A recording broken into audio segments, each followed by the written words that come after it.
All right, everybody. I am here interviewing our next PAL conference speaker, old friend, old colleague. We go way back as practice owners together, kind of grew up uh, uh, looking over each other's shoulder, I think, the last 3 to 5 years. So, this is Dr. Jen Politis, and she is a practice owner that I've watched scale.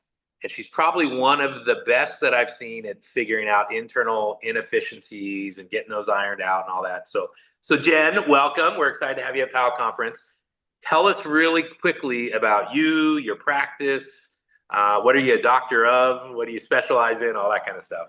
Thank you, Ken. I'm excited to be here. I started in 2012 as a solo practitioner, and I did that for 5 years. And then I transitioned to a group practice owner. COVID hit, and I scaled from one practice to three. I have about 30 staff. And yeah, we have three locations. We're a seven-figure practice. So I have unfortunately learned all the ins and outs and made all the mistakes, so hopefully you don't have to. So I can share a little bit about what's worked for me in growing my practice. Yeah, So I actually have my doctorate in educational psychology, and I started my career in the school system. I love it.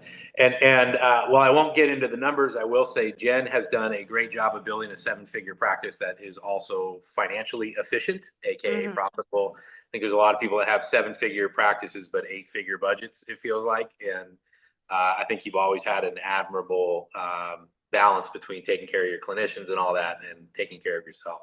So tell me about your topic. What are you gonna wise us up on at PAL conference? So I think what's happening in the industry is everyone is worrying about where our next clients are coming from.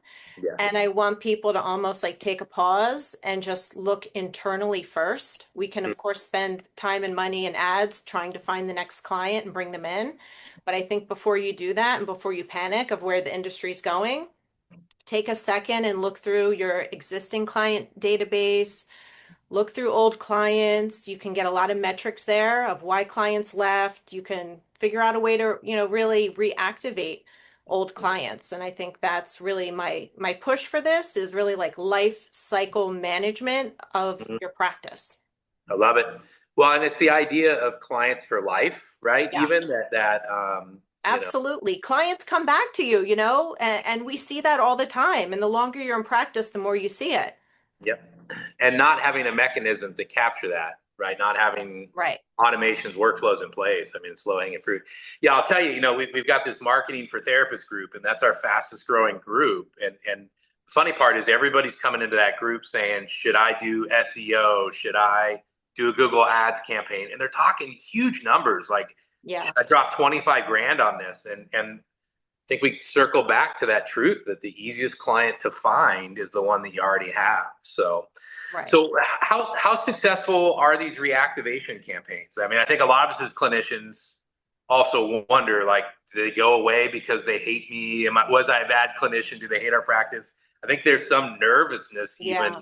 So dangle the carrot for us. Like, how successful are these campaigns I to mean, get? listen, there's a very high ROI. I mean, you don't spend a lot of time to really reactivate an old client. Maybe you send them an email, whether it's your office manager or one of your clinicians. Obviously you can be more complex. We have, kind of a whole reactivation sequence now in my practice, but we have a CRM, so we have nurture campaigns. We send things out during certain parts, times of the year. But I mean, it's a really high ROI because half of the clients who left probably want to come back. Yeah. And they don't come back because maybe they're scared to come back. Maybe they feel like they ghosted their therapist. Can I come back? Like there's all these, reasons. And we've spent time last year really diving into the numbers and the reasons of why clients left. And we found that honestly, half of them are willing to come back or change the frequency of coming back. Maybe they were coming weekly and now they're only coming once a month. They just need an Maybe invite. 100%. So, I love it. It's yeah. huge. So give us a nugget from the workshop. I don't want to give away the whole workshop in 5 minutes, but where would you have a practice owner start? Like, what's the low hanging fruit? Anybody watching this, even if they don't come to PAL conference, what should they do first to contemplate a reactivation campaign? Honestly, just look through their email list. Look Mm, through clients that have stopped coming. Start looking at the clients who were very successful in therapy and left on good terms. Just start there and try to reach out to them and, reach out to them at a certain time of year, wishing them happy holidays or seeing how they're doing, just in, a simple check-in. I think that's a great place to start. I love it. And this applies to both solo practice owners and group practice owners, right? You're not just Right, talking to practice owners with 30 clinicians. right. Solo practice owners can do this too, should be doing this too. Yeah, and they can do something easy like every 6 months, reach out to some of your past clients. Mm, love it. Yeah, and technology plays a piece in this too. I'm assuming you'll cover some of that in your time. Like you can speed some of this up or make some of this easier with tech and apps and all that kind of stuff. Right. Is that true in your practice? Yeah, that's true in our practice. We use the CRM, but and I'm also going to give out some templates so everyone will leave the presentation at least having some tangible things that they can do right away. I love it.